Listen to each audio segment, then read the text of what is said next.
Hi guys, welcome back to my drama explainer. ഏറെ അവളുടെ ഫ്രണ്ടിന്റെ കല്യാണത്തിന് പോയി അവിടെ ആകെ മൊത്തം പ്രശ്നമായി. അവിടുന്ന് പോലീസ് സ്റ്റേഷനിലേക്കും പോയി എങ്ങനെയൊക്കെയോ കഷ്ടപ്പെട്ട് ഇറങ്ങി വന്നിട്ടുണ്ടായിരുന്നല്ലോ.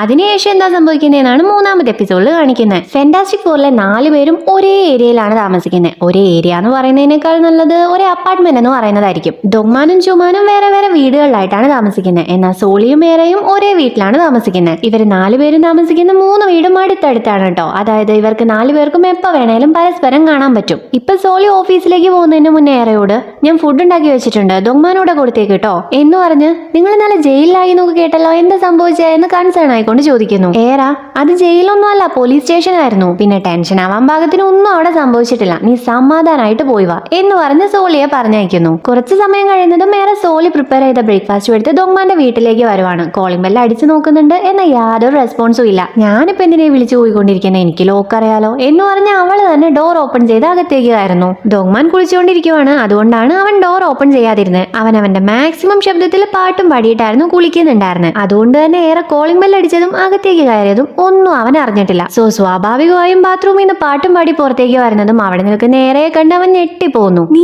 എന്തിനാടി രാവിലെ തന്നെ ഇങ്ങോട്ടേക്ക് കെട്ടിയെടുത്തേ പേടിപ്പിക്കാനായിട്ട് എന്നവൻ ചോദിക്കുകയും ചെയ്യുന്നുണ്ട്. സോളി ബ്രേക്ക്ഫാസ്റ്റ് ഉണ്ടാക്കിയിട്ടുണ്ടായിരുന്നു, അത് നിന്റെ കൂടെ ഷെയർ ചെയ്യാൻ വേണ്ടിയിട്ട് വന്നതാ എന്ന് പറഞ്ഞ് ഏറെ മുകളിൽ നിന്ന് പാത്രം എടുക്കാനുള്ള തയ്യാറെടുപ്പിലാണ്. അവളുടെ ഹൈറ്റ് വെച്ച് ആ പാത്രം കിട്ടുന്നില്ല എന്ന് മാത്രമല്ല അത് തലയിലൂടെ വീഴാനുള്ള ചാൻസും ഉണ്ട്. ഇത് കാണുന്ന ദൊങ്മാൻ പെട്ടെന്ന് തന്നെ പോയി അവളെ ഹെൽപ്പ് ചെയ്യുന്നു. പാത്രവും സേഫ് ആവുന്നുണ്ട്, ഏറയുടെ തലയും സേഫ് ആവുന്നുണ്ട്. എന്നാൽ ഈ സമയം കൊണ്ട് ഏറെ ദൊങ്മാനെ നോക്കിക്കൊണ്ട് ഏതാണ്ടൊക്കെയോ ഇമാജിൻ ചെയ്യുന്നുണ്ട്. ആദ്യം ഒന്ന് ഷോക്ക് ആവുന്ന ദൊങ്മാൻ പിന്നീട് എന്തുവാടി എന്ന് ചോദിക്കുന്ന സമയത്ത് ഇതേതാ ബോഡി ലോഷൻ നല്ല സ്മെല്ലുണ്ടല്ലോ എന്നാണ് ഏറെ ചോദിക്കുന്നത്. ഇപ്പൊ ഒരു ബ്രേക്ക്ഫാസ്റ്റ് കഴിച്ചുകൊണ്ടിരിക്കുവാണ്. കുളിക്കുന്നത് പോയിട്ട് മുടി പോലും ചെയ്യാതെ കച്ചറ കോലത്തിലിരിക്കുന്ന ഏറയെ കണ്ട് ദൊങ്മാൻ ഇനി നീ ഇങ്ങോട്ടേക്ക് വരരുത്, അതും രാവിലെ ഇങ്ങോട്ടേക്ക് വരരുത്. എന്തെങ്കിലും ആവശ്യമുണ്ടെങ്കിൽ എന്നെ വിളിച്ചാൽ മതി, ഞാൻ അങ്ങോട്ടേക്ക് വന്നോളാം. ഈ പ്രേതത്തിന് പോലെ പെട്ടെന്ന് ഇങ്ങോട്ട് പ്രത്യക്ഷപ്പെടാൻ നിൽക്കരുത്, എനിക്കിങ്ങനെ ഇടയ്ക്കിടയ്ക്ക് ഞെട്ടാൻ പറ്റാത്തോണ്ടാ എന്ന് പറയുന്നു. ഏറെയാണെങ്കിൽ അത് കാര്യമാക്കുന്നില്ല, കാരണം ഇത് സ്ഥിരമുള്ള പരിപാടിയാണ്. ഇതും പറഞ്ഞുകൊണ്ടിരിക്കുന്നതിന്റെ ഇടയിലാണ് ദൊങ്മാൻ ഒരു കോള് വരുന്നത്. അവൻ ആ കോൾ അറ്റൻഡ് ചെയ്യുന്നില്ല. സംശയത്തോടെ നോക്കുന്ന ഏറയോട് അതൊരു സ്പാം കോൾ ആണ് എന്നാണ് അവൻ ഉത്തരം കൊടുക്കുന്നത്. എന്നാ അത് സ്പാം ഒന്നും അല്ല എന്നറിയുന്ന ഏറെ ദൊങ്മാനെ ഒന്ന് നോക്കിക്കൊണ്ട് അവളല്ലേ നിന്നെ വിളിച്ചുകൊണ്ടിരിക്കുന്നത്, ഇനി മേലാ നിന്നെ കോണ്ടാക്ട് ചെയ്യരുതെന്ന് ഞാൻ ഒരു തവണ അവളോട് പറഞ്ഞതാ, അതെല്ലാം മറന്ന് കഴിഞ്ഞതെല്ലാം വീണ്ടും റിപ്പീറ്റ് ചെയ്യാനാണ് അവളുടെ ഉദ്ദേശമെങ്കിൽ ഞാൻ അവളെ കൊന്നു കളയും എന്ന് ദേഷ്യത്തോടെ പറയുന്നു. ഏറെ ഇപ്പൊ ഇത്ര ദേഷ്യപ്പെടുന്നത് ആരോടാണെന്ന് ചോദിച്ചാൽ ഇതാണ് ആള്, ദൊങ്മാന്റെ എക്സ് ഗേൾ ഫ്രണ്ട് ഹെയറാൻ. ദൊങ്മാനെ വിളിച്ചിട്ടും അവൻ കോൾ എടുക്കാത്തത് കൊണ്ട് തന്നെ ആ പരിപാടി നിർത്തി. ഏറെ ഇപ്പൊ എന്ത് ചെയ്യുന്നു, എവിടെയാണ് വർക്ക് ചെയ്യുന്നത് എന്നുൾപ്പെടെയുള്ള കാര്യങ്ങൾ വേറൊരാളെ വിളിച്ച് അന്വേഷിച്ചുകൊണ്ടിരിക്കും ഹെയറാൻ. ഇവിടെ ഏറെയാണെങ്കിൽ അവളുടെ മാനേജറോട് സംസാരിച്ചുകൊണ്ടിരിക്കുവാണ്. അവിടെ ഒരു പാഴ്സൽ ഉണ്ട്, ആ പാഴ്സൽ എങ്ങനെ വന്നു, അത് ആരുടേതാണ് എന്നൊന്നും അവർക്ക് അറിയാൻ പാടില്ല. എന്നാൽ ഒരുപാട് നേരമായിട്ട് ആ പാഴ്സൽ അവിടെയുണ്ട്, ഇനി എങ്ങാൻ ഇത് വല്ല ബോംബും ആയിരിക്കോ എന്നാണ് മാനേജർ ചോദിക്കുന്നത്. പാക്കിംഗ് കണ്ടിട്ട് ബോംബാണെന്നും തോന്നുന്നില്ല, ഇതാരെങ്കിലും മറന്നു വെച്ചതായിരിക്കും, കുറച്ച് കഴിഞ്ഞാൽ എടുത്തിട്ട് പൊക്കോളും എന്ന് പറയുന്നു. സംസാരമൊക്കെ കഴിഞ്ഞ് ഇപ്പൊ ഏറെ ലഞ്ച് കഴിക്കാൻ വന്നിരിക്കുവാണ്. അങ്ങോട്ടേക്ക് ഹെയറാൻ വരുന്നു. ഹെയറാനെ കുറിച്ച് പറയുവാണെങ്കിൽ അവൾ ഒരു ഫേമസ് അനൗൺസർ ആണ്. ഏറയുടെ ആഗ്രഹം ഒരു അനൗൺസർ ആവലായിരുന്നല്ലോ. ആ ഇൻഡസ്ട്രിയിൽ ഒരു ടോപ്പ് ഹോസ്റ്റ് ആണ് ഹെയറാൻ, ഒരു സെലിബ്രിറ്റി എന്നൊക്കെ പറയാം. അതുപോലൊരു സെലിബ്രിറ്റി ഇതുപോലൊരു ചെറിയ ഷോപ്പിലേക്ക് വന്നാൽ എല്ലാവരും നോക്കിയിരിക്കുമല്ലോ. അത് തന്നെയാണ് ഇവിടെയും സംഭവിക്കുന്നത്. എല്ലാവരും ഹെയറാനെ നോക്കുവാണ്. അവള് വന്നിരിക്കുന്നതാണ് ഏറയെ കാണാൻ വേണ്ടിയിട്ടാണ്. എന്നാൽ അതല്ല ഏറയോട് പറയുന്നേ, പകരം ഞാൻ എനിക്ക് അറിയുന്ന ഒരാൾക്ക് വേണ്ടി ഫുഡ് വാങ്ങാൻ വന്നതായിരുന്നു, പക്ഷെ നിന്നെ ഇവിടെ വെച്ച് കണ്ടു, എന്തൊരു കോയിൻസിഡൻസ് ആണല്ലേ എന്ന് പറയുന്നു. നിന്നെ പോലൊരു ഫേമസ് സെലിബ്രിറ്റി ഇതുപോലൊരു ചെറിയ ഷോപ്പിലേക്ക്, അതും എന്റെ ലഞ്ച് ബ്രേക്കിന്റെ സമയത്ത് വന്നത് കോയിൻസിഡൻസ് ആണെന്നൊക്കെ പറഞ്ഞ കൊച്ചുങ്ങൾ പോലും വിശ്വസിക്കത്തില്ല. നീ എന്തിനാ വന്നതെന്ന് എനിക്ക് നന്നായിട്ട് അറിയാം എന്ന് പറയുന്നു. ഓക്കെ, നിനക്ക് മനസ്സിലായ സ്ഥിതിക്ക് ഞാൻ വന്ന കാര്യം പറയാം. ദൊങ്മാൻ എവിടെയാ താമസിക്കുന്നത്, നീ അവന്റെ അഡ്രസ്സ് തന്നാൽ മാത്രം മതി, പിന്നെ ഞാൻ ഒരിക്കലും നിന്നെ ശല്യപ്പെടുത്താൻ വരത്തില്ല എന്ന് ഹെയറാൻ പറയുന്നു. അവൻ എവിടെയാ താമസിക്കുന്നതെന്ന് അറിയാതെ ഇവിടുന്ന് പോകാൻ ഒരു സാധ്യതയും ഇല്ല എന്ന് മനസ്സിലാക്കുന്ന ഏറ അവന്റെ അഡ്രസ്സ് എനിക്കറിയാൻ പാടില്ല, അവന്റെ കല്യാണം കഴിഞ്ഞതിന് ശേഷം ഞങ്ങൾ തമ്മിൽ ഒരു കോണ്ടാക്റ്റും ഇല്ല എന്നാണ് പറയുന്നത്. എന്തൊക്കെ കാരണം പറഞ്ഞിട്ടും ഹെയറാൻ അതൊന്നും വിശ്വസിക്കുന്നില്ല എന്ന് കാണുന്ന ഏറ പിന്നെ ഒന്നും നോക്കുന്നില്ല, ഗ്ലാസ്സിലുണ്ടായിരുന്ന വെള്ളം അവരുടെ മുഖത്തേക്ക് ഒഴിക്കാൻ പോകുവാണ്. ഹെയറാനും ഞെട്ടുന്നു, ചുറ്റും ഉള്ളവരും ഒരു ഷോ കാണുന്നത് പോലെ നോക്കിയിരിക്കുന്നു. ഒരു ഫേമസ് അനൗൺസറിന്റെ മുഖത്തേക്ക് വെള്ളം ഒഴിച്ച് പണി വാങ്ങാൻ മാത്രം ഏറെ ഒരു പൊട്ടത്തിയല്ല. അതുകൊണ്ട് തന്നെ ഹെയറാനോടുള്ള എല്ലാ ദേഷ്യവും ആവാഹിച്ചുകൊണ്ട് അഗ്രസീവായി വെള്ളം കുടിക്കുവാണ് ഏറെ ചെയ്യുന്നത്. ഇവിടെ ഇതേ സമയം സോളി വർക്ക് ചെയ്യുന്ന കമ്പനിയിൽ ചെറി വെച്ച് പരസ്യം ഷൂട്ട് ചെയ്തുകൊണ്ടിരിക്കുവാണ്. ജൂമാനും സോളിയും എല്ലാം വർക്ക് ചെയ്യുന്നത് ഒരു മാർക്കറ്റിംഗ് കമ്പനിയിലാണ് കേട്ടോ. സോളിയും കൊളീഗ്സും നല്ല എൻജോയ് ചെയ്ത് ചെറി കഴിക്കുന്നത് പോലെ ആ പരസ്യത്തിന് വേണ്ടി അഭിനയിച്ചുകൊണ്ടിരിക്കുവാണ്.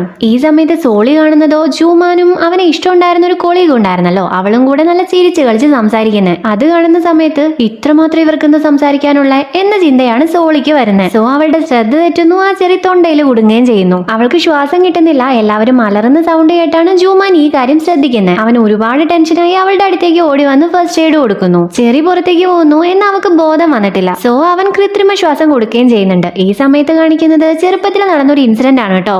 സ്കൂളിൽ ഒരു ആനുവൽ ഡേ ഫംഗ്ഷൻ നടന്നുകൊണ്ടിരിക്കുവാണ്. കാണികളായിട്ട് പാരന്റ്സ് ഒക്കെ ഉണ്ട്. സ്നോ വൈറ്റിന്റെ സ്റ്റോറി ഇല്ലേ, അതാണ് സ്കിറ്റായിട്ട് സ്റ്റേജിൽ നടന്നുകൊണ്ടിരിക്കുന്നത്. സ്നോ വൈറ്റ് ആയി അഭിനയിക്കുന്നത് സോളിയാണ്. അവള് ബെഞ്ചിൽ കിടക്കുവാണ്. ദോങ്മാനാണ് പ്രിൻസ്. അവന്റെ തൊട്ടടുത്ത് തന്നെ മരമായിട്ട് ഏറെയും അഭിനയിക്കുന്നുണ്ട്. പ്രിൻസ് സ്നോ വൈറ്റിനെ കിസ് ചെയ്യുന്ന ഒരു സീനില്ലേ, അതാണ് ഇപ്പൊ അവർ അഭിനയിച്ചുകൊണ്ടിരിക്കുന്നത്. ടീച്ചർ ദോങ്മാനോട് സോളിയെ കിസ് ചെയ്യാൻ പറയുന്നു. അവനാണെങ്കിൽ എങ്ങനെയൊക്കെയോ കഷ്ടപ്പെട്ട് ബുദ്ധിമുട്ടി ഇഷ്ടമില്ലാതിരുന്നിട്ട് കൂടെ സോളിയുടെ അടുത്തേക്ക് വരുന്നു. സോളിക്കാണെങ്കിൽ ജലദോഷം പിടിച്ചിരിക്കുവാണ്. അവളുടെ മൂക്കും വായൊക്കെ ആകെ അലമ്പായിട്ടുണ്ട്. ഇത് കാണുന്ന ദോങ്മാൻ എന്നെ കൊണ്ട് ഇത് ഒരിക്കലും ചെയ്യാൻ പറ്റില്ല എന്ന് പറഞ്ഞ് കരയുന്നു. ആ കാര്യം കേട്ട് സോളിയും കരയുന്നു. സോളി കരഞ്ഞാ പിന്നെ ഏറെ മിണ്ടാണ്ടിരിക്കുന്നു തോന്നുന്നുണ്ടോ? നിനക്ക് എന്താണ് അവളെ കിസ് ചെയ്താൽ എന്നും ചോദിച്ചു ദോങ്മാനെ അവിടെ വെച്ച് തന്നെ തല്ലുന്നുണ്ട്. അതൊക്കെയായിരുന്നു അന്ന് സംഭവിച്ചിട്ടുണ്ടായിരുന്നത്. സോളിക്ക് സ്നോ വൈറ്റ് ആവാൻ പറ്റിയിട്ടുണ്ടായിരുന്നില്ല. എന്നാൽ ഇന്ന് ജൂമാൻ കിസ് ചെയ്തതോടുകൂടെ ഒരു സ്നോ വൈറ്റ് ആയിട്ട് മാറിയ ഫീലാണ് സോളിക്ക് കിട്ടുന്നത്. ഇവിടെ ഏറെ ലഞ്ച് കഴിഞ്ഞ് ബ്രേക്ക് എടുക്കുവാണ് കേട്ടോ. അവളുടെ കൂടെ വേറെ 2 സ്റ്റാഫും ഉണ്ട്. അവള് വർക്ക് ചെയ്യുന്ന മോളിൽ ഇപ്പൊ അനൗൺസർ ഇല്ല. ഉണ്ടായിരുന്ന അനൗൺസർ കല്യാണം ആവാറായത് കാരണം ജോലി ക്വിറ്റ് ചെയ്ത് പോയേക്കുവാണ്. ഇതെല്ലാം ഏറയുടെ കൂടെയുള്ള സ്റ്റാഫ്സ് പറയുന്നതാണ്. ഇത് കേൾക്കുന്ന ഏറെ പിന്നെ ചുമ്മാതിരിക്കുവോ?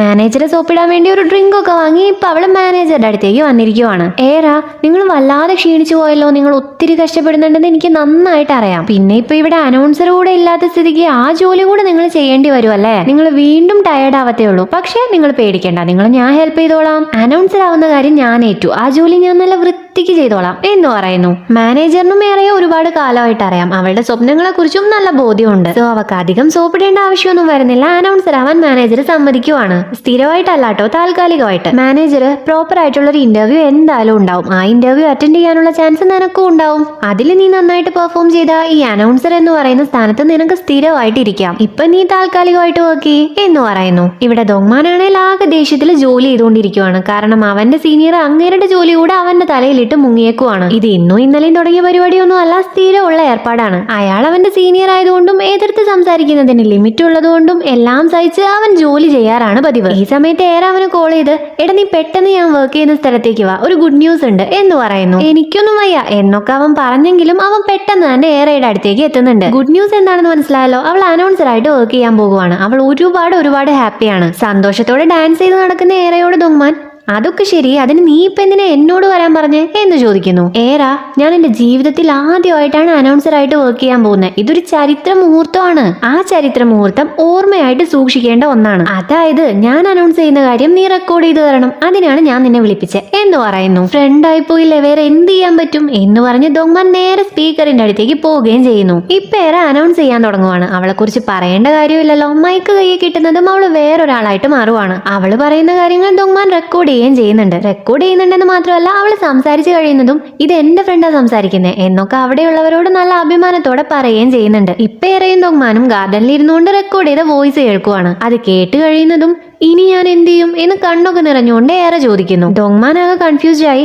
എന്തു പറ്റി, എന്തെങ്കിലും പ്രശ്നമുണ്ടോ? ഇത് കേട്ടിട്ട് എനിക്കൊരു കുഴപ്പവും തോന്നില്ലല്ലോ, പെർഫെക്റ്റ് ആയിട്ടാണല്ലോ തോന്നുന്നത് എന്ന് പറയുന്നു. ഏറെ തെറ്റുപറ്റിയ സങ്കടത്തിൽ കരഞ്ഞതൊന്നും ആയിരുന്നില്ല കേട്ടോ, ആനന്ദ കണ്ണീരായിരുന്നു അത്. ഞാനിപ്പോ എത്ര ഹാപ്പിയാണെന്നറിയോ. നമുക്ക് ഇഷ്ടമുള്ള കാര്യം വേണം നമ്മൾ ചെയ്യാൻ. ആളുകൾ ചുമ്മാതൊന്നും അല്ല പറയുന്നത്. ഞാനിപ്പോ ഒരുപാട് ഹാപ്പിയാണ്. ഒത്തിരി കാലമായിട്ട് ആഗ്രഹിച്ച കാര്യം എന്റെ കയ്യിൽ കിട്ടിയതുപോലെയുണ്ട് എന്ന് ഇമോഷണൽ ആയിക്കൊണ്ട് അവള് പറയുന്നു. അവളുടെ സന്തോഷം കാണുന്ന ദോങ്മാനും ഹാപ്പി ആവുന്നു. കൂടെ തന്നെ അവൻ എന്തൊക്കെയോ ചിന്തിക്കുകയും ചെയ്യുന്നുണ്ട്. നൈറ്റ് ഏറെ വർക്കൊക്കെ കഴിഞ്ഞ് നല്ല ഹാപ്പി ആയിട്ട് വരുവാണ്. ഈ സമയത്ത് അവളെ ആരോ ഫോളോ ചെയ്യുന്നത് പോലെ അവൾക്ക് തോന്നുന്നുണ്ട്. നോക്കുന്ന സമയത്ത് ആരെയും കാണുന്നില്ല, എങ്കിലും അവളുടെ പുറകെ ആരോ ഉണ്ട്. അവളുടെ അടുത്തായി റോഡിൽ എക്സ്പെൻസീവ് ആയ ഒരു കാറും ഉണ്ട്. ആ കാർ കാണുന്നതും അവൾക്കൊരു നെഗറ്റീവ് ഫീല് വരുവാണ്. അന്ന് ഫ്രണ്ടിന്റെ കല്യാണത്തിന് അടി നടന്നിട്ടുണ്ടായിരുന്നല്ലോ. പേരും ഊരും ഒക്കെ പറഞ്ഞു കൊടുത്ത് നല്ല മാസായിട്ട് അവൾ ഇറങ്ങി വരികയും ചെയ്തിട്ടുണ്ടായിരുന്നു. ഇനി അവരിൽ ആരെങ്കിലും റിവെഞ്ച് എടുക്കാൻ വേണ്ടി വന്നതായിരിക്കോ എന്നാണ് അവൾ ആലോചിക്കുന്നത്. ആ സമയത്ത് അവൾക്ക് ധൈര്യം ഉണ്ടായിരുന്നു, എന്നാൽ ഇപ്പൊ അതില്ല. സോ അവൾ ഓടുന്നു. അവളുടെ തൊട്ടു മുന്നിലായിട്ട് ആരോ കാറ് നിർത്തുന്നു. കൂടെ തന്നെ അവളുടെ തോളിലായിട്ട് ആരോ കൈ വെക്കുകയും ചെയ്യുന്നു. ഇനി പേടിച്ച് നിന്നിട്ടൊന്നും കാര്യമില്ല നമുക്ക് മനസ്സിലാവുന്നതും അവളുടെ സൈക്കോ മോഡ് ഓൺ ആവുകയാണ്.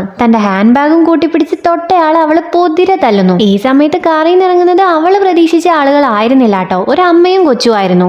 അവരെ കാണുന്ന ഏറ ഇതിപ്പോ ആരാ, ഞാൻ വിചാരിച്ച ആളൊന്നും അല്ലല്ലോ, അപ്പൊ ഞാൻ ഇത്ര നേരം ആരെയായിരുന്നു തല്ലിയേ എന്ന് ചിന്തിച്ച് നോക്കുന്ന സമയത്താണ് ആ തല്ലെല്ലാം കൊണ്ടത് മൂബിനാണ് എന്ന സത്യം അവക്ക് മനസ്സിലാവുന്നത്. ഇപ്പൊ അവർ രണ്ടുപേരും തനിച്ചൊരു സ്ഥലത്തിരിക്കുവാണ്. ഏറാ, നീ എന്തിനാ എന്നെ ഫോളോ ചെയ്തേ എന്ന് ചോദിക്കുന്നു. മൂബിൻ, ഞാൻ നിന്നെ ഫോളോ ചെയ്യണമെന്ന് വിചാരിച്ച് വന്നതൊന്നും ആയിരുന്നില്ല, ഈ ഗിഫ്റ്റ് നിനക്ക് തരാൻ വേണ്ടി വന്നതായിരുന്നു എന്ന് പറഞ്ഞ് ഒരു പാഴ്സൽ കാണിച്ചു കൊടുക്കുന്നു. ഏറയുടെ ഡെസ്കിൽ രാവിലെ ഉണ്ടായിരുന്ന പാഴ്സലില്ലേ, ആ സെയിം പാഴ്സൽ. അതിൽ ഏറയ്ക്ക് വേണ്ടി വാങ്ങിയ ഷൂ ആണ് കേട്ടോ ഉള്ളത്. കൂടെ തന്നെ അന്ന് നീ ആ സൈഡ് മിറർ പൊട്ടിച്ച സമയത്ത് നിന്റെ ഹീലും പൊട്ടിപ്പോയിട്ടുണ്ടായിരുന്നില്ലേ, അതുകൊണ്ടാണ് ഈ ഷൂ ഞാൻ നിനക്ക് വാങ്ങിയത്, ഇത് നിനക്ക് പെർഫെക്റ്റ് ആയിരിക്കും എന്നും പറയുന്നു. എന്തിനാ നീ ആവശ്യമില്ലാത്ത കാര്യങ്ങളൊക്കെ ചെയ്യുന്നത്, നിന്നെ കാണുന്ന സമയത്ത് അന്ന് നടന്ന ഇൻസിഡന്റ് ആണ് എനിക്ക് ഓർമ്മ വരുന്നത്, എന്ത് കാര്യത്തിനാ എന്നെ ഫോളോ ചെയ്യുന്നത് എന്ന് ഏറെ ചോദിക്കുന്നു. പെട്ടെന്ന് അവൻ, ഞാൻ നിന്നെ ഒരുപാട് മിസ് ചെയ്തു, അതുകൊണ്ടാണ് കാണാൻ വേണ്ടി വന്നത്. അന്ന് ആ ഫംഗ്ഷന് നിന്നെ കണ്ടതിന് ശേഷം ഞാൻ എപ്പോഴും നിന്നെ കുറിച്ചാണ് ഓർക്കാറുള്ളത്. ഇന്ന് നിന്നെ കാണാൻ വരുന്നത് കൊണ്ട് തന്നെ ഞാൻ പുതിയ ഡ്രസ്സ് വാങ്ങി, ഹെയർ കട്ട് ചെയ്തു, ഒരു വലിയ റെസ്റ്റോറന്റിൽ നമുക്ക് ഡിന്നറിന് വേണ്ടി ബുക്ക് ചെയ്തു, എന്തിനധികം എന്റെ കാറിലടക്കം ഫുൾ ടാങ്ക് ഫ്യൂവൽ അടിച്ചിട്ടുണ്ട് എന്നെല്ലാം ഏറെ തീരെ പ്രതീക്ഷിക്കാത്തൊരു ആൻസർ പറയുന്നു.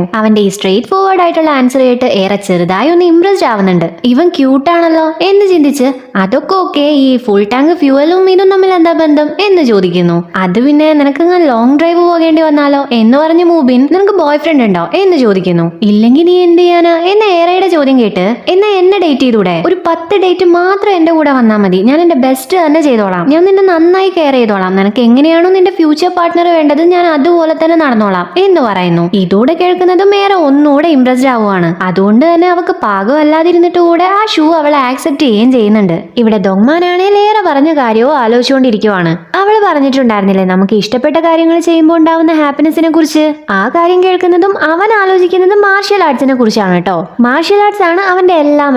സോ അവൻ നേരെ കോച്ചിന്റെ അടുത്തേക്ക് വരുവാണ്. ഞാൻ മാർഷ്യൽ ആർട്സിലേക്ക് തിരിച്ചു വന്നിട്ടുണ്ടെങ്കിൽ എന്തായിരിക്കും സംഭവിക്കുക എന്നവൻ ചോദിക്കുന്നത് കേട്ട് കോച്ച് ഷോക്കായി, നീ സീരിയസ് ആയിട്ടാണോ പറയുന്നേ, ചുമ്മാ കള്ളു കുടിച്ച് ബോധമില്ലാതെ പറയുന്നതൊന്നും അല്ലല്ലോ, ആലോചിച്ച് പറയുന്നത് തന്നെയല്ലേ എന്ന് ചോദിക്കുന്നു. ഞാൻ നന്നായി ആലോചിച്ച് തന്നെയാ പറയുന്നത് എന്നൊക്കെ നല്ല രീതിയിൽ പറഞ്ഞുകൊണ്ടാണ് അവൻ സംസാരം സ്റ്റാർട്ട് ചെയ്യുന്നത്. എന്നാൽ ഒരു പോയിന്റിൽ എത്തുന്ന സമയത്ത് അവന്റെ സംസാരത്തിന്റെ രീതി ആകെ മാറുവാണ്. ഞാൻ ഈ ഫീൽഡിലേക്ക് തിരിച്ചു വന്നിട്ടുണ്ടെങ്കിൽ എനിക്ക് പെട്ടെന്ന് പണക്കാരനാവാൻ പറ്റുമോ, എനിക്ക് ഒത്തിരി പണം സമ്പാദിക്കാൻ പറ്റുമോ, അല്ലെങ്കിൽ പണക്കാരനാവാൻ ഒരുപാട് ടൈം എടുക്കുമോ എന്നെല്ലാം പണത്തിന് വേണ്ടി മാത്രമാണ് അവൻ തിരിച്ചു വരുന്നത് എന്ന രീതിയിൽ സംസാരിക്കുന്നു. കോച്ചിനാണെങ്കിൽ ഇത് കേൾക്കുന്നത് നന്നായിട്ട് ദേഷ്യം വരുന്നു. നിനക്ക് നിന്റെ ഡ്രീം അച്ചീവ് ചെയ്യണമെന്നാണെങ്കിൽ നീ ഇങ്ങോട്ടേക്ക് വന്നാൽ മതി, അല്ലാതെ പണത്തിന് വേണ്ടിയാണെങ്കിൽ നീ ഇങ്ങോട്ടേക്ക് വരാൻ നിൽക്കരുത്, അതുകൊണ്ട് നീ ഇപ്പൊ പോകുന്നതായിരിക്കും നിനക്ക് നല്ലത് എന്ന് പറഞ്ഞ് അവനെ പറഞ്ഞയക്കുവാണ് ചെയ്യുന്നത്. ഡൊങ്മാൻ അവന്റെ പാസ്റ്റിൽ നടന്ന ഇൻസിഡന്റ് ആണ് ഓർമ്മ വരുന്നത്. അവൻ ഒരുപാട് സാഡ് ആവുന്നു. ഇവിടെ ഏറെയാണെങ്കിൽ അവളുടെ അച്ഛനെ കോൾ ചെയ്ത് സംസാരിച്ചുകൊണ്ടിരിക്കുവാണ്. ഇന്ന് അവളുടെ ലൈഫിൽ ഒരു ഇമ്പോർട്ടന്റ് ദിവസമായിരുന്നല്ലോ, സോ അവൾ അതിനെ കുറിച്ചാണ് അച്ഛനോട് സംസാരിച്ചുകൊണ്ടിരിക്കുന്നത്. ഏറെയുടെ അച്ഛൻ എങ്ങനെയാന്ന് വെച്ചാൽ മോക്ക് പ്രായം കൂടുവാണ്, അതുകൊണ്ട് കല്യാണം കഴിച്ചയക്കണം എന്ന ചിന്തയുള്ള അച്ഛനൊന്നും അല്ലാട്ടോ. അവളുടെ ലൈഫിൽ അവളുടെ ഡ്രീം എന്താണോ അത് അവൾ അച്ചീവ് ചെയ്യട്ടെ എന്ന് പറയുന്ന സപ്പോർട്ടീവ് ആയിട്ടുള്ള ഒരു അച്ഛനാണ്. നാളെ ഞാൻ വർക്ക് ചെയ്യുന്ന സ്ഥലത്തേക്ക് വന്നാൽ ഞാൻ അനൗൺസ് ചെയ്യുന്നത് അച്ഛനെ ലൈവായിട്ട് കേൾക്കാം എന്ന് പറഞ്ഞ് അവൾ അച്ഛനെ ഒരുപാട് ഹാപ്പി ആയിട്ട് ഇൻവൈറ്റ് ചെയ്യുകയും ചെയ്യുന്നുണ്ട്. ആ സന്തോഷത്തിലാണ് അവൾ ബസ്സിലേക്ക് കയറുന്നത്. ബസ്സിൽ ദൊങ്മാനുണ്ട്. അവൻ അവളെ കാണുന്നതും, ദൈവമേ അവൾ എന്റെ അടുത്തേക്കായിരിക്കും വരിക, ഈ സീറ്റിൽ നിന്ന് ഞാൻ എഴുന്നേറ്റ് കൊടുക്കേണ്ടി വരും എന്ന് ചിന്തിച്ച് അവളെ കാണാത്തതുപോലെ ഉറക്കം അഭിനയിച്ച് കിടക്കുവാണ്. ഏറെ വെറുതെ വിടൂ, അവൾ അവന്റെ മൂക്കുമായും പൊത്തിപ്പിടിച്ച് ശ്വാസം മുട്ടിക്കുന്നു. ഒരു സീറ്റിന് വേണ്ടി തന്നെ കൊല്ലാൻ പോലും ഇറക്കി മടിയുണ്ടാവില്ല എന്നറിയാവുന്നത് കൊണ്ട് തന്നെ ദൊങ്മാൻ തോൽവി സമ്മതിച്ച് അവൾക്ക് എഴുന്നേറ്റ് കൊടുക്കുവാണ് ചെയ്യുന്നത്. സീറ്റിൽ ഇരിക്കുന്ന പാടെ അവള്, എത്ര വലിയ അനൗൺസറാ ഞാൻ, ഇത്ര കഴിവുള്ള ഒരു അനൗൺസർ ബസ്സിൽ നിന്നിട്ടായിരുന്നു യാത്ര ചെയ്തതെന്ന് അറിഞ്ഞ ആളുകൾ എന്ത് പറയും എന്ന് പറയുന്നു. ദൊങ്മാനാണെങ്കിൽ ഒരൊറ്റ ദിവസം അനൗൺസർ ആയപ്പോഴേക്ക് ഇവളുടെ ശല്യം സഹിക്കാൻ പറ്റുന്നില്ലല്ലോ എന്നാണ് പ്രാന്തായിക്കൊണ്ട് ചിന്തിക്കുന്നത്. ഇപ്പൊ അവര് വീട്ടിലേക്ക് എത്തിയിട്ടുണ്ട്. സോളിയും വർക്ക് കഴിഞ്ഞ് വീട്ടിലേക്ക് തിരിച്ചെത്തിയിട്ടുണ്ട്. ഏറയുടെ ലൈഫിൽ ഇന്നൊരു ഇമ്പോർട്ടന്റ് ആയിട്ടുള്ള ദിവസം ആയതുകൊണ്ടും അത് സെലിബ്രേറ്റ് ചെയ്യേണ്ടതുകൊണ്ടും അവര് 3 പേരും ഡ്രിങ്ക്സ് ഒക്കെ വാങ്ങി എങ്ങോട്ടോ പമ്മി പോകുവാണ്. ആ അലമാരയുടെ ഉള്ളിലൂടെ ആരും കാണുന്നില്ല എന്ന് ഉറപ്പുവരുത്തി പോകുന്നത് അവരുടെ സീക്രട്ട് പ്ലേസിലേക്കാണ് കേട്ടോ. കണ്ട ഒരു അലമാര കൊണ്ടുവച്ചതാണെന്നല്ലേ പറയത്തുള്ളൂ, അത് റൂഫ് ടോപ്പിലേക്കുള്ള വഴിയാണ്. ആ വഴിയും റൂഫ് ടോപ്പും ഇവർക്കല്ലാതെ മറ്റാർക്കും അറിയില്ല. ഇപ്പൊ സോളി അവരോട്, നിങ്ങൾക്കൊരു കാര്യം അറിയോ, ഈ സ്ഥലത്തിന്റെ ഓണർ മാറിയിട്ടുണ്ട് എന്ന് പറയുന്നു. ഓണർ മാറിയെന്നോ, എന്നിട്ട് ഞാൻ കണ്ടിട്ടില്ലല്ലോ ഓണറിനെ എന്ന് ഏറെ പറയുന്നു. സോളി, അത് തന്നെയാണ് ഞാനും ചിന്തിക്കുന്നത്, ഞാനും ഈ ഓണറിനെ കണ്ടിട്ടില്ല, ഞാൻ മാത്രമല്ല ഇവിടെയുള്ള എല്ലാവരും അതിനെ കുറിച്ച് തന്നെയാ പറഞ്ഞുകൊണ്ടിരിക്കുന്നത് എന്ന് പറയുന്നു. ഏറാ, ഇനിയിപ്പോ ഇതുപോലെ റൂമറും ആയിരിക്കോ, നമ്മളും ഈ ഹോസ്റ്റലിലൊക്കെ പഠിക്കുന്ന സമയത്ത് ഒരുപാട് ചെയ്തിട്ടുള്ളതല്ലേ, ഇല്ലാത്തൊരു പ്രേതം ആ ഹോസ്റ്റലിൽ ഉണ്ട് എന്നൊക്കെ പറഞ്ഞു വരുത്തുന്നത് പോലെ ഇനിയിപ്പോ നമ്മുടെ പുതിയ ഓണർ വല്ല പ്രേതവും ആയിരിക്കോ എന്ന് ചോദിക്കുന്നു. ഏറെയും സോളിയും ഒരു കാര്യവും ഇല്ലാതെ ഇത് പറഞ്ഞ് പേടിക്കുവാണ്. എന്ന ഇവരെക്കാൾ വലിയ പേടിയാണ് നമ്മുടെ മാർഷ്യൽ ആർട്സ് ആർട്ടിസ്റ്റായ ദോങ്മാന്. ഇനിയാണ് കേട്ടോ പുതിയ ഓണറെ കാണിക്കുന്നത്. ഇതാണ് പുതിയ ഓണർ. സത്യം പറഞ്ഞ ഏറെയെക്കാളും സോളിയെക്കാളും ദോങ്മാനെക്കാളും ഒക്കെ പേടിച്ചിരിക്കുന്നത് ഓണറാണ്. കാരണം ഇതുപോലെ റൂഫ് ടോപ്പ് ഉള്ള വിവരം ഓണർക്ക് അറിയില്ല. ആ ഒരു സാഹചര്യത്തിൽ കുറച്ചു പേരുടെ സംസാരം കേൾക്കുകയും ആളെ കാണാതിരിക്കുകയും ചെയ്യുന്ന സമയത്ത് ആരായാലും പേടിക്കുമല്ലോ. അതുകൊണ്ട് തന്നെ ഓണറും പേടിച്ചുകൊണ്ട് ഇതിപ്പോ ഇവിടുന്ന് ഈ സൗണ്ട് എന്ന് ചിന്തിച്ചുകൊണ്ട് നിൽക്കുവാണ്. ഇവിടെ സോളിയാണെ ജൂമാനും ആ കോളീക്കും ചിരിച്ചു കളിച്ച് സംസാരിച്ചത് തന്നെയാണ് ഓർത്തുകൊണ്ടിരിക്കുന്നത്. സോ അവൾ അപ്സെറ്റായി ഉറക്കം വരുന്നുണ്ടെന്നും പറഞ്ഞു പോകുന്നു. ഏറെയാണെ സോളി പോയതിനു ശേഷവും പല പ്രാവശ്യം ഇരുന്ന് ആ വോയിസ് റെക്കോർഡ് കേൾക്കുന്നുണ്ട്. തിരിച്ചും മറിച്ചും ഒരുപാട് ഹാപ്പിയായി ഒത്തിരി തവണ ആ വോയിസ് അവളിരുന്ന് കേൾക്കുന്നത് കണ്ട് ദോങ്മാൻ, നിനക്ക് ഇത് ഇത്ര സന്തോഷം തരുന്നുണ്ടെങ്കിൽ ഇപ്പോൾ ഉള്ള ജോലിയൊക്കെ വിട്ട് ഇത് തന്നെ പ്രൊഫഷനായിട്ട് തെരഞ്ഞെടുത്തൂടെ എന്ന് ചോദിക്കുന്നു. ഏറെയാണേൽ അതുപോലെ ജീവിക്കാനുള്ള ഒരു മൂല്യം അവക്കില്ല എന്നതുപോലെയാണ് സംസാരിക്കുന്നത്. കൂടെ ദോങ്മാനോട് അവന്റെ ഡ്രീം എന്താണെന്നും ചോദിക്കുന്നു. ദോങ്മാൻ, ഇപ്പൊ എനിക്ക് പുതിയൊരു ഡ്രീം ഉണ്ട്, ഞാൻ വലിയ പണക്കാരനാവാൻ പോകുവാണ് എന്ന് പറയുന്നു. അയ്യേ, ഇതൊക്കെ ഒരു ഡ്രീമാണോ? നിനക്ക് ഓരോ ദിവസം ഓരോ ഡ്രീമാ. പിന്നെ നിന്നെ കുറ്റം പറയാനും പറ്റത്തില്ല. ഞാനും അതുപോലൊക്കെ തന്നെ ആയിരുന്നു. മിസ് കൊറിയ ആവുന്നത് തൊട്ടിട്ട് പ്രസിഡന്റ് ആവുന്നത് വരെ ഞാനൊക്കെ സ്വപ്നം കണ്ടിട്ടുണ്ട് എന്ന് പറയുന്നു. ദോങ്മാനും അതുപോലൊക്കെ തന്നെ ആയിരുന്നു. ടിവിയിൽ എന്ത് ട്രെൻഡിങ് ആയി കാണുന്നോ അതെല്ലാം ആവണം എന്ന ആഗ്രഹമായിരുന്നു അവനുണ്ടായിരുന്നത്. ഒരു ദിവസം പോലീസ് ആയിരിക്കും, ഒരു ദിവസം വക്കീലായിരിക്കും, ഒരു ദിവസം ഡോക്ടർ ആയിരിക്കും, അങ്ങനെയൊക്കെ. ഇതിനെക്കുറിച്ച് അവൻ കാര്യമായിട്ട് ഒരു പ്രസംഗമൊക്കെ നടത്തി കഴിഞ്ഞിട്ടും മേറയുടെ ഭാഗത്തുനിന്ന് യാതൊരു റെസ്പോൺസും ഇല്ല. അപ്പോഴാണ് അവൾ ഉറങ്ങിയിട്ടുണ്ട് എന്ന കാര്യം അവന് മനസ്സിലാവുന്നത്. ദോങ്മാന്റെ കൈയിന്റെ മേലെ തല വെച്ചാണ് അവൾ ഉറങ്ങുന്നത്. മര്യാദയ്ക്ക് എഴുന്നേറ്റ് റൂമിൽ പോയി ഉറങ്ങുന്നതായിരിക്കും നിനക്ക് നല്ലത്. അല്ലേ ഞാൻ നിന്നെ ഇവിടെ തന്നെ ഇട്ടിട്ട് പോവും, അതും അല്ലെങ്കിൽ ചവിട്ടി താഴെയിടും എന്നൊക്കെ വളവളാന്ന് പറയുന്നുണ്ട്. ഏറെയാണേൽ അവൻ ഈ ചീത്ത പറഞ്ഞുകൊണ്ടിരിക്കുന്നത് താരാട്ട് പോലെയാണ് കേട്ടോണ്ടിരിക്കുന്നത്. ദോങ്മാൻ ഈ സമയത്താണ് ഏറെ ശ്രദ്ധിക്കുന്നത്. അവൻ അവളെ നോക്കിക്കൊണ്ട്, വാ തുറന്ന കലപിലയാണ്, എന്നാ ഉറങ്ങുമ്പോ ക്യൂട്ടായിട്ടുണ്ട് എന്നും പറഞ്ഞ് അവൻ അവളുടെ ഫേസിൽ തൊടാൻ പോകുവാണ്. എന്നാ അതിന് സാധിക്കുന്നില്ല. ഏറെ സ്വിച്ച് ഇട്ട പോലെയാണ് എഴുന്നേക്കുന്നത്. ഏറാ, ഇതൊന്നും ശരിയല്ല, അന്നേ ഞാൻ നിന്നെ ചുമ്മാ വിട്ടതായിരുന്നു എന്നെ എന്തിനെ കുറിച്ചോ പറയുവാണ്. ദോങ്മാനും കൺഫ്യൂസ്ഡ് ആയി.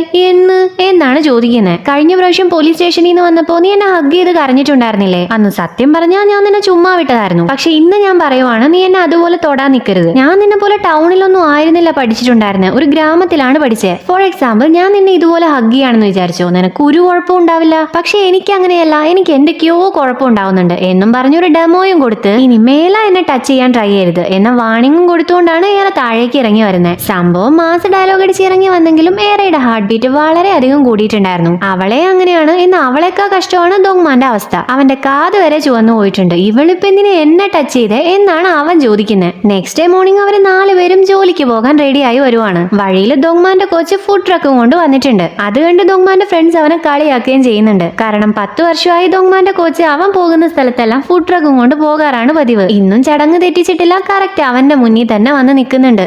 ദോങ്മാൻ നേരെ കോച്ചിന്റെ അടുത്ത് പോയി, ഇന്നലെ ആരോ എന്തോ പറയുന്നുണ്ടായിരുന്നു, ഇനി മേലെ എന്നെ കാണാൻ വരരുതെന്നോ ഇങ്ങോട്ട് വരരുതെന്നോ അങ്ങനെയൊക്കെ. ഇനിയിപ്പൊ ഞാൻ മാറി കേട്ടതായിരുന്നു അത് എന്ന് കളിയാക്കിക്കൊണ്ട് ചോദിക്കുന്നു. കോച്ച് അവനെ ഒരു മാച്ച് കാണാൻ വേണ്ടി ടിക്കറ്റ് ഒക്കെ വാങ്ങി ഇൻവൈറ്റ് ചെയ്യാൻ വേണ്ടി വന്നതാണ്. എന്നാ ദോങ്മാൻ ഒരിക്കലും പറ്റില്ല എന്ന് പറഞ്ഞ് പോകുവാണ് ചെയ്യുന്നത്. ദേഷ്യം പിടിച്ചിട്ട് കാര്യമില്ല എന്നറിയുന്നത് കൊണ്ട് തന്നെ കോച്ച് ദേഷ്യത്തിന്റെ കൂടെ സെന്റിമെന്റ്സ് കൂടെ കൂട്ടി ദോങ്മാനോട് സംസാരിക്കാൻ തുടങ്ങുവാണ്. നിന്നെ വിശ്വസിച്ച് നിന്റെ പുറകെ നടക്കാൻ തുടങ്ങിയിട്ട് 10 വർഷമായി. എനിക്ക് ഇത് തന്നെ വേണം. നീ തന്നെ ഈ ടിക്കറ്റ് എവിടെയെങ്കിലും കൊണ്ടുപോയി വലിച്ചെറിഞ്ഞേക്ക്. നിനക്ക് വേണ്ടി എന്റെ പണമെല്ലാം ഞാൻ ഇതുപോലെ നശിപ്പിച്ചുകൊണ്ടിരിക്കുക എന്നെല്ലാം പറയുന്നു. കോച്ച് ഇത്രയൊക്കെ ഡയലോഗ് അടിക്കുന്നത് കൊണ്ട് തന്നെ മാച്ച് കാണാൻ കൂടെ പോവാൻ ദോങ്മാൻ സമ്മതിക്കുവാണ്. ഇവിടെ ഏറെയാണെങ്കിൽ നല്ല ഹാപ്പി ആയിട്ട് അവള് വർക്ക് ചെയ്യുന്ന സ്ഥലത്തേക്ക് വരുവാണ്. എന്നാൽ അനൗൺസ് ചെയ്യുന്ന റൂമിലേക്ക് വരുന്നതും പെട്ടെന്ന് അവളുടെ ഹാപ്പി മൂഡൊക്കെ മാറുന്നു. കാരണം അനൗൺസറായി അവൾ ഇരിക്കേണ്ട സീറ്റിൽ വേറെ ഏതോ പെണ്ണാണ് ഇരിക്കുന്നത്. പുതിയ അനൗൺസർ ആണത്. ഇന്റർവ്യൂ വെച്ചതിന് ശേഷമാണ് പുതിയ അനൗൺസറെ സെലക്ട് ചെയ്യുക എന്നാണ് പറഞ്ഞിട്ടുണ്ടായിരുന്നത്. എന്നാൽ ഇപ്പൊ കാര്യങ്ങൾ അങ്ങനെയൊന്നും അല്ല നടക്കുന്നത്. ഒരു ഇന്റർവ്യൂ പോലും വെക്കാതെയാണ് ആ ഗേളിനെ ഇപ്പൊ സെലക്ട് ചെയ്തിരിക്കുന്നത്. ഏറെക്ക് നന്നായിട്ട് ദേഷ്യം വരുന്നു. ഈ സമയത്താണ് ബിൽഡിങ്ങിന്റെ മാനേജർ അങ്ങോട്ടേക്ക് വരുന്നത്. ഇത് അവരുടെ മോളിന്റെ റേറ്റിംഗിനെ ബാധിക്കുന്ന കാര്യമാണല്ലോ.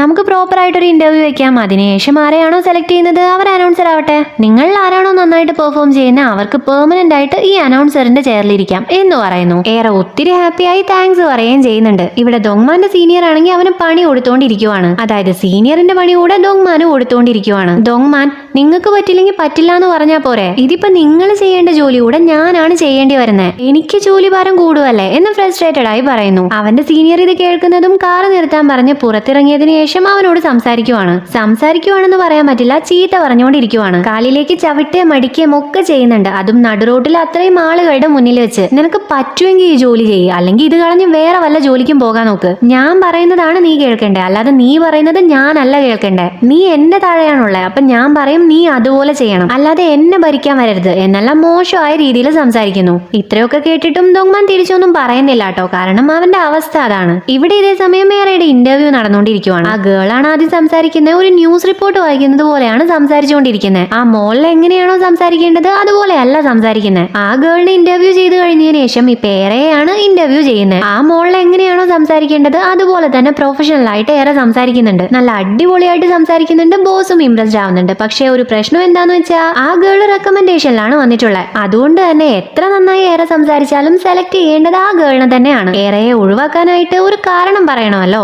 ഏറെക്ക് ഏജ് കൂടുതലാണ്, ആ ഗേളിന് ഏജ് കുറവാണ് എന്നുള്ള ഒരു ബന്ധവും ഇല്ലാത്ത കാരണമാണ് അതിനുവേണ്ടി ബോസ് കണ്ടുപിടിച്ച് പറയുന്നത്. സത്യത്തിൽ ഈ വയസ്സിനും അനൗൺസ്മെന്റിനും എന്തെങ്കിലും ബന്ധമുണ്ടോന്ന് എനിക്ക് അറിയാൻ പാടില്ല, പക്ഷെ അതാണ് കാരണമായിട്ട് പറയുന്നത്. ആക്ച്വലി ഈ ഗേൾ റെക്കമെൻഡേഷനിലാണ് വന്നതെന്നും ഈ ഇന്റർവ്യൂ ഇതുപോലെയൊക്കെ തന്നെ അവസാനിക്കത്തുള്ളൂ എന്നും ഏറെക്ക് നേരത്തെ തന്നെ അറിയായിരുന്നു.